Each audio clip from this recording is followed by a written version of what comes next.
Welcome! In today's video we are going to learn how to drag and drop, resize and move a screen area with both gesture detector and custom painters widgets.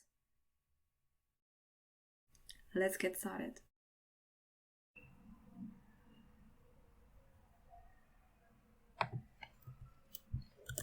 Custom Paints widget needs a painter, which will be an inherited widget from Custom Painter class.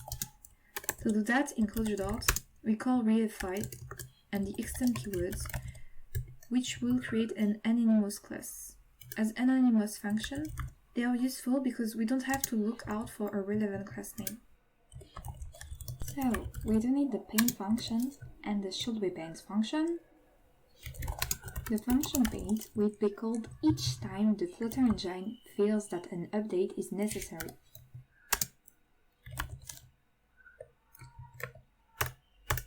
Let's create our paint variable with a gray color and a field style.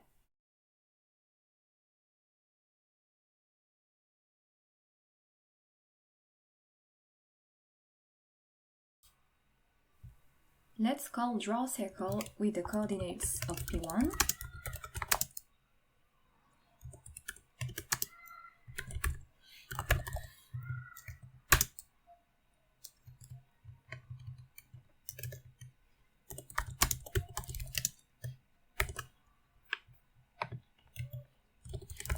so here I'm going to add an empty container as a child because otherwise the gesture detector won't work. It ignores the touches of an invisible child like Custom Painter.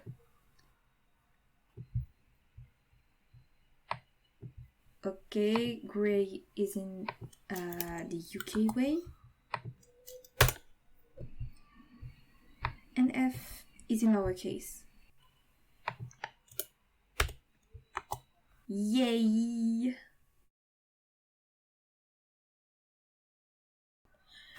Okay, this is my vertex with its origin. This is the mouse location.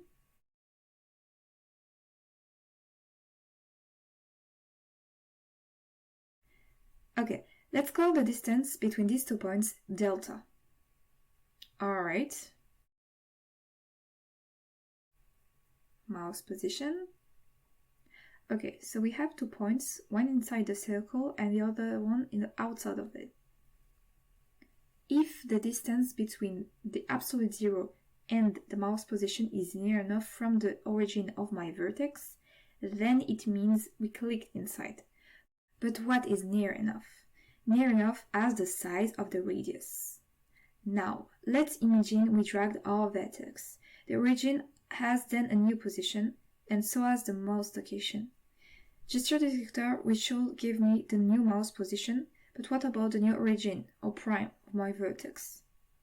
Well, the distance between the first mouse position at the moment we touch the screen and the moment where we release the screen, minus our delta. My bad, in the scheme I said the new mouse position, but it's rather the distance between the new and the old one. Conclusion, we need to store our delta somewhere. Let's store it in the state.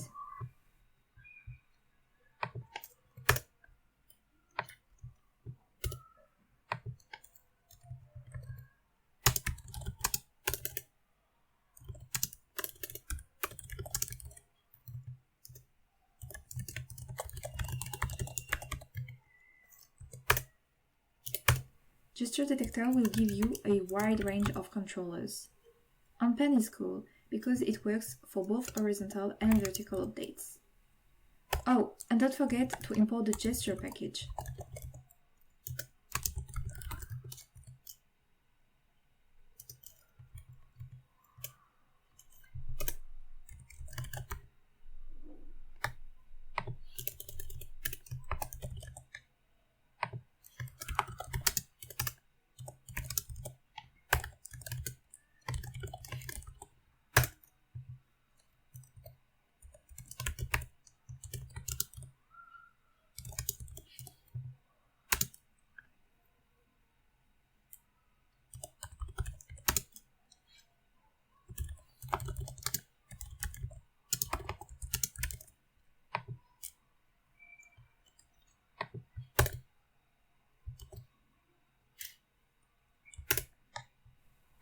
Let's wrap this inside of gesture detector.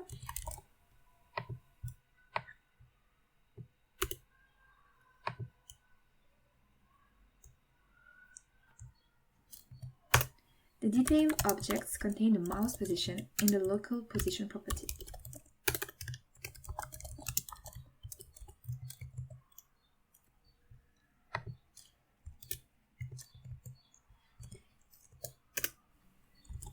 As we said earlier, delta is the difference between our mouse position and the origin of our vertex.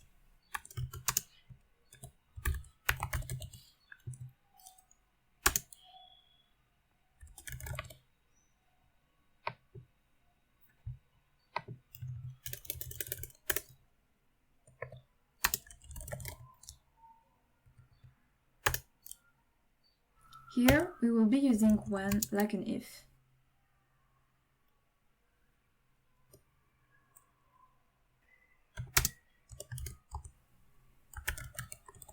Is the absolute distance of delta inferior to the vertex radius?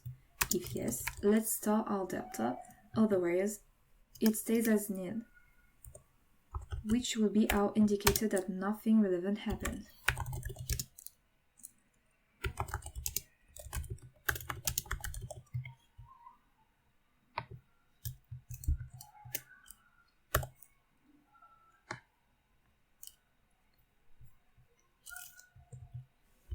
So, we need our stored data. If not empty, we should update our vertex origin.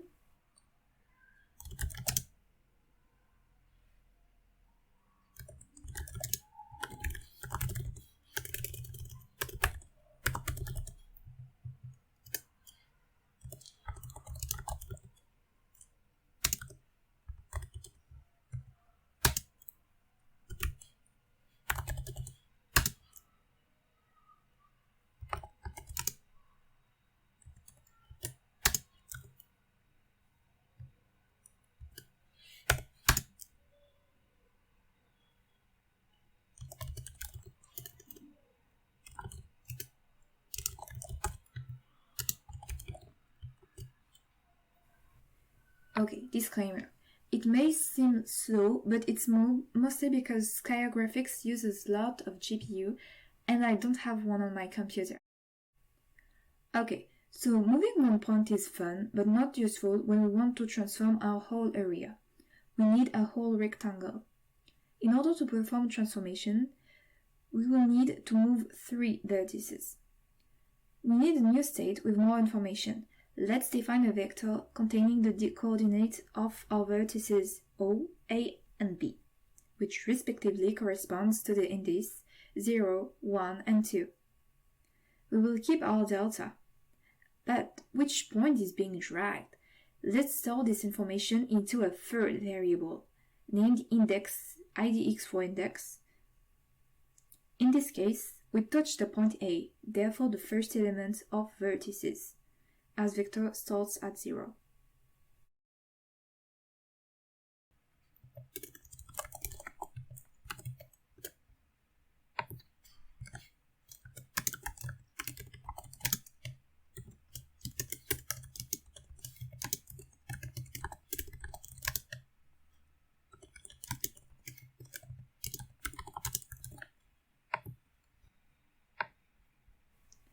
Our updated function being now outdated, let's remove them.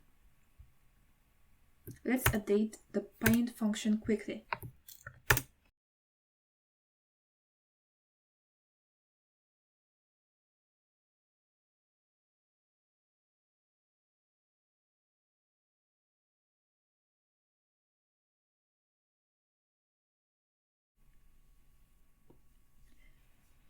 Alright, if you're not interested in how we figured where the C points should be, you can skip the next 30 seconds. Okay, so how to determine the relative position of C? So we know that C equals to A coordinate and the AC vector. OACB being a parallelogram, the vector AC is equal to the vector OB. But let's transform OB vector into A coordinate format. Vector B is the difference between B coordinate and O coordinate. Therefore, we can simplify by just b minus o. There we go.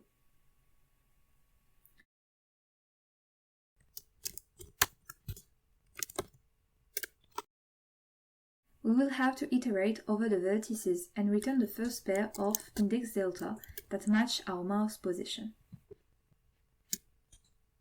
Finally, we can store it when we return nil if it finds anything, so no worries.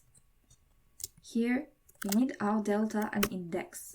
So as explained earlier, new position is O prime, the new origin of our dragged vertex, if any.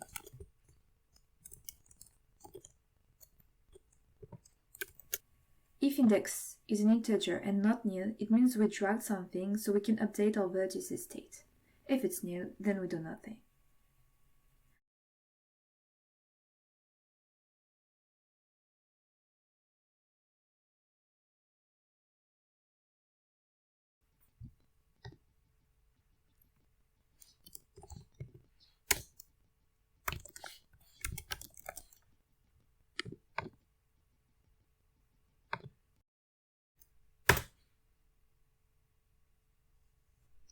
Let's fix this running by precising our types.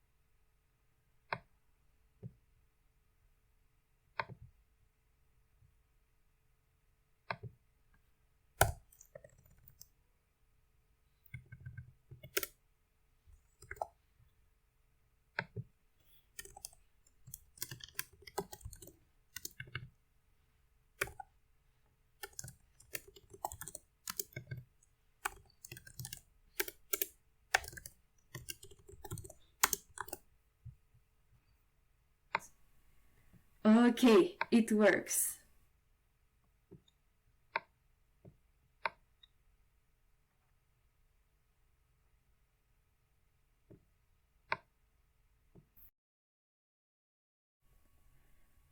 In our app states, our index variable can take two values, either nil or an int, which will give us an identifier of the vertex being dragged. But if we want to drag our parallelogram, we shall also have an identifier for it. In the official example, I renamed index by dragged, but I forgot to do it in the video. So if the mouse is inside our parallelogram, we should move everything in it according to the mouse movement. Therefore, the distance between one point of old origin and the new one, this distance is the same for all origin points. Let's arbitrarily take the O origin points. And let's add this distance to everyone.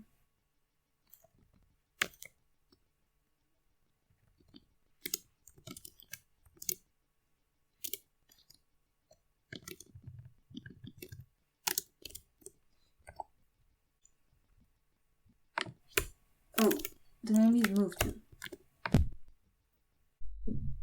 Okay, there's a case where it's both inside the vertex and the parallelogram. When it happens, the vertex should move. Let's concatenate those occurrences and keep the first one, which should always be the vertex since it's written in prior order.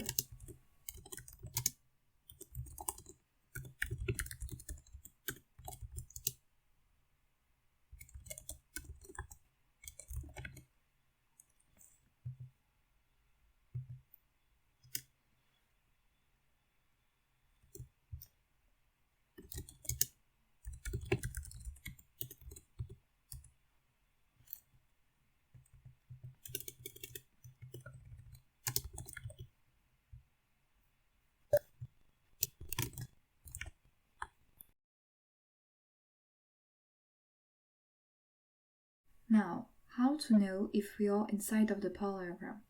It's a bit difficult to know whether our mouse location is inside the parallelogram or not. Let's take something a little bit easier, a square unit. How to know if our mouse position is inside the square unit? Obviously, we just have to check if its x and y coordinates are both between 0 and 1. The matrix of the transformation from square unit to parallelogram is easy enough to write given the parallelogram coordinates. To go from the parallelogram to the square unit, we just need to use the inverse of this matrix. Thus, if we multiply the inverse matrix with the coordinates of the mouse pointer, we will find a point that we will test for belonging against the square unit, which is, as we said earlier, between 0 and 1. Math rocks! Let's define the variable we need.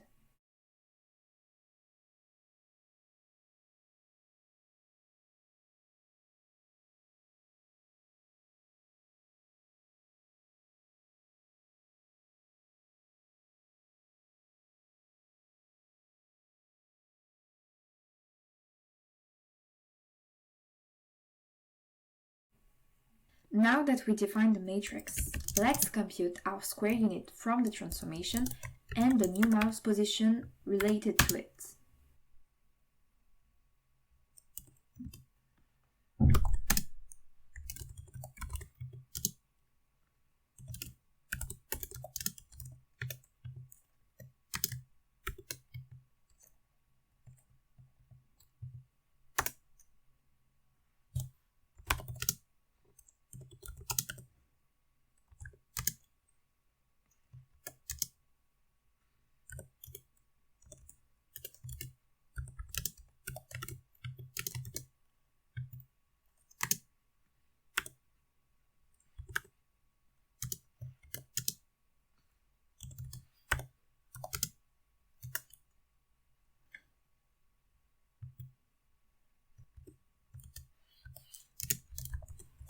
We want to return a new delta, if any. Oh, it's VN, not NV.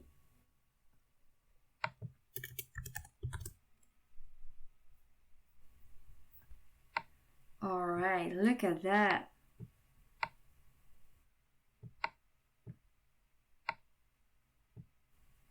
And that concludes today's video. You can find the link in the description. Thanks for watching. Bye!